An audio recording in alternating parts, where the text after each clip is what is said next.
سر اس خطے میں جہاں پہ ہم رہتے ہیں ساؤتھ ایشیا کے اندر دنیا کی آدھی غربت پلتی ہے. ہمارے لوگوں کے پاس کھانے کو روٹی نہیں ہے, پہننے کو کپڑا نہیں ہے, رہنے کو سر پہ چھت نہیں ہے. بڑی تعداد وہاں پر بھی اور یہاں پر بھی یکساں مسائل کا ان کو سامنا کرنا پڑ رہا ہے. غربت, بے روزگاری, مفلسی, مہنگائی.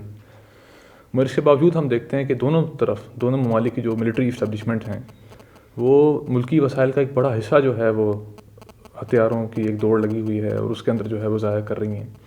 اور جو نیوکلیئر پروگرام ہیں دونوں ممالک کے, اس کے حوالے سے ہمیں نہیں پتہ کہ اس پہ کتنا خرچہ آ رہا ہے. اور ہم روزانہ سنتے ہیں کہ وہ میزائل جو ہیں وہ ہوا سے ہوا میں مارتے ہیں, سمندروں میں مارتے ہیں اور دشمن کو جو ہے وہ تباہ کر دیتے ہیں.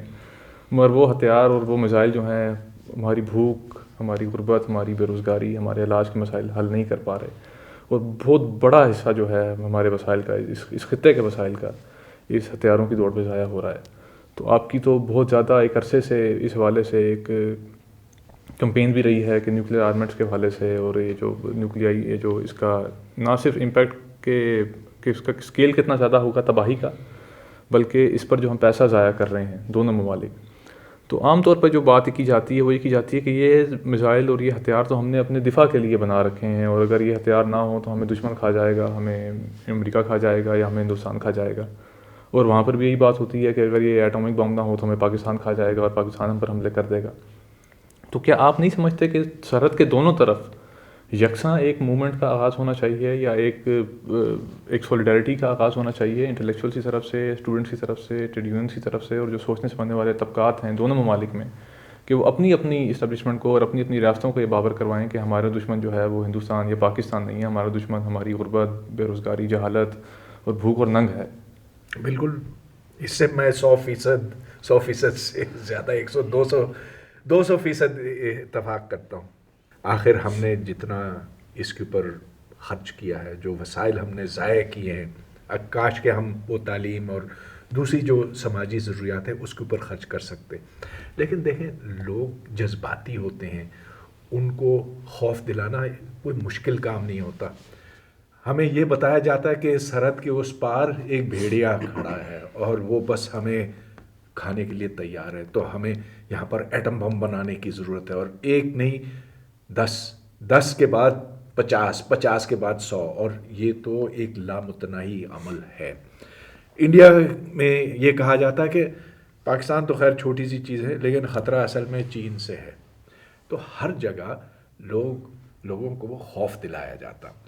ہمیں اس چیز کی مخالفت کرنی چاہیے, اور یہ مخالفت ہم صرف اس بنا پر کر سکتے ہیں کہ اصل میں ہمارے دشمن ہیں نہیں, ہم نے دشمن زبردستی کسی کو بنایا ہوا ہے. یہاں اصل میں ایسے مفادات ہیں, جیسے فوج ہے, پاکستان کی فوج ہے, ادھر انڈیا کی فوج ہے, جو یہ خوف دلاتی ہے تاکہ ان کی ایک وقت بنے یہاں پر, اور ہم کہیں کہ ہاں ہم تمہیں یہ زمینیں بھی دے دیتے ہیں, تنخواہیں دے دیتے ہیں, یہ مراد دیتے ہیں, وہ مراد دیتے ہیں. مگر پاکستان اور ہندوستان کے شہریوں کو چاہیے کہ وہ ڈٹ کے اس ملٹرائزیشن کی مخالفت کریں. اب یہ تحریکیں بنی ہیں اور پروان چڑھی اور پھر کمزور ہو گئی ہیں, تو انڈیا میں اب بھی کچھ اس طرح کی ہلچل ہے, کوئی تحریکیں ہیں جو کہتی ہیں کہ ہمیں مزید ملٹرائزیشن نہیں چاہیے. پاکستان میں افسوس سے کہنا پڑتا ہے کہ یہ کمزور ہیں, اس لیے کہ فوج کا پاکستان میں بہت زیادہ زور ہے بنسبت انڈیا کی فوج کا انڈیا کے اندر. تو سر اگر آپ تھوڑا سا بتا سکیں کہ وہاں پر وہ کون سے نام ہیں. یہاں پر تو ہم پرویز خود بھائی کو جانتے ہیں جو کہ ایٹامک بم اور ان پائلس کے حوالے سے تحفظات بھی رکھتے ہیں, وہ بات چیت بھی کرتے ہیں. ہندوستان میں وہ کون سے بڑے نام ہیں جن کو پاکستان میں بھی لوگ جاننا چاہیں گے, کہ پھر دونوں طرف سے پاکستان میں تاثر یہ ہے کہ ہمارے پاس صرف ایک پرویز خود بھائی جو بات کرتے ہیں, ہندوستان میں تو کوئی ہے ہی نہیں. ہندوستان تو سارے کا سارا ہمارا دشمن ہے, وہ تو ہمیں کھا جانا چاہتا ہے. نہیں, انڈیا میں باقاعدہ تحریکیں ہیں اور وہ نیوکلیئر پاور کے خلاف بھی ہیں. وہاں تو اس وقت اس وقت بھی کوئی سینکڑوں لوگ جیلوں کے اندر بند ہیں کیونکہ انہوں نے نیوکلیئر پاور پلانٹس کی مخالفت کی. خیر وہ جنگ سے اس کا تعلق نہیں, وہ ڈرے ہوئے ہیں کہ وہاں پر خدا نخواستہ کوئی حادثہ ہو گیا تو پھر کیا ہوگا. لیکن کوئی 300 سے 400 لوگ اس وقت جیلوں کے اندر سزائیں بھگت رہے ہیں. وہاں جو بڑے نام ہیں, ایک تو میرے دوست تھے جو بھی فوت ہوئے, پرفل پدوائی, اور ادھر اچن ونائک, بہت سے ایسے افراد ہیں. اور پاکستان میں بھی لوگ ہیں لیکن وہ کھل کر نہیں بولتے اس موضوع کے اوپر. سر ڈرونز کے حوالے سے اور اس کے بعد جو ملٹری آپریشن ہے فاٹا میں, اس کے حوالے سے مطلب ہم دیکھتے ہیں کہ جو اس کا جو ہیومن کاسٹ ہے وہ بے تحاشا ہے. اس وقت 30 سے 40 لاکھ لوگ جو ہیں وہ فاٹا سے باہر مختلف کیمپوں میں جو ہے وہ ذلیل و خوار مطلب ہم دیکھتے ہیں کہ وہ ہو رہے ہیں, اور وہاں پر بالکل مطلب کھنڈر بن چکا ہے جنوبی وزیرستان بھی, شمالی وزیرستان بھی.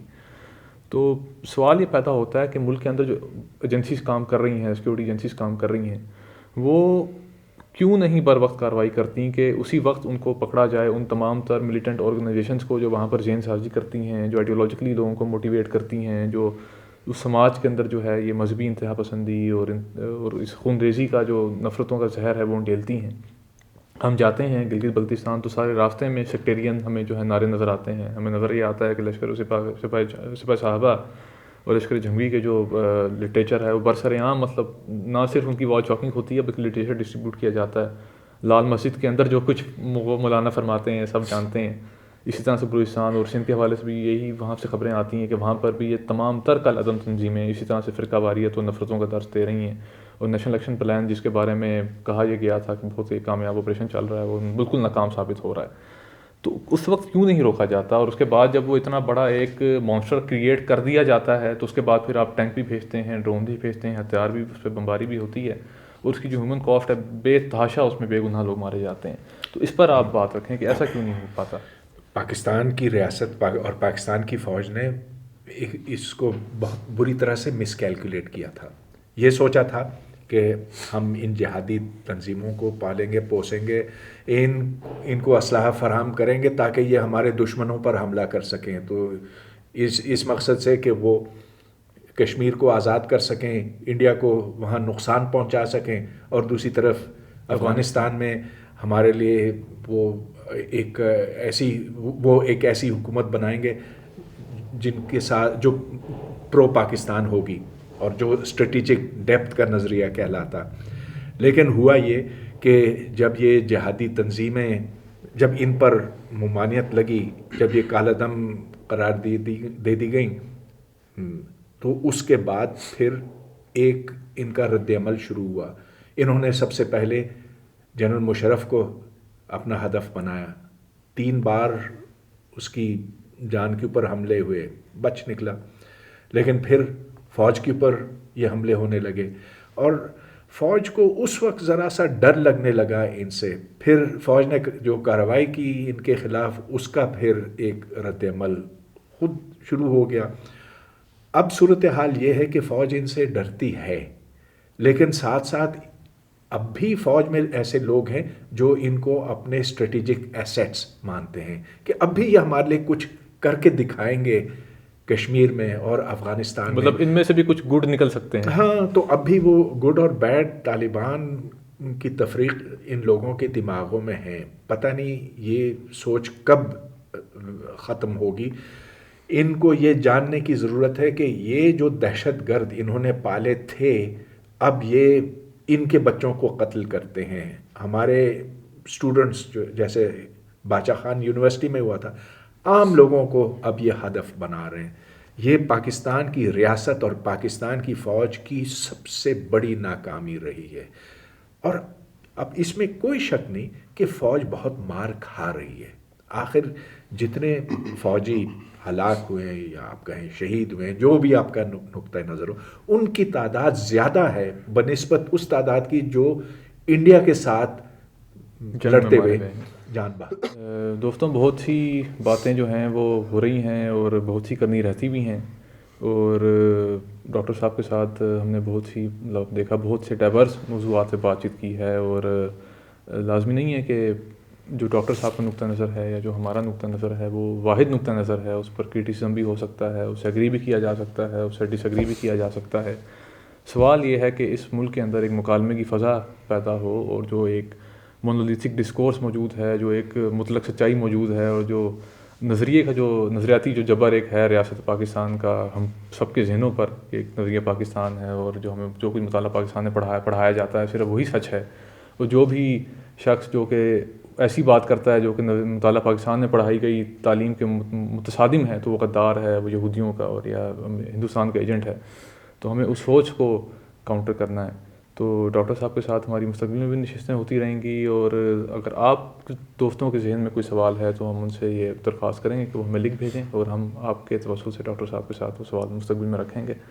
ڈاکٹر صاحب کا اور تمام ساتھیوں کا اور آپ سب دوستوں کا یہ تمام تر ڈسکشن سننے اور دیکھنے کا بہت بہت شکریہ.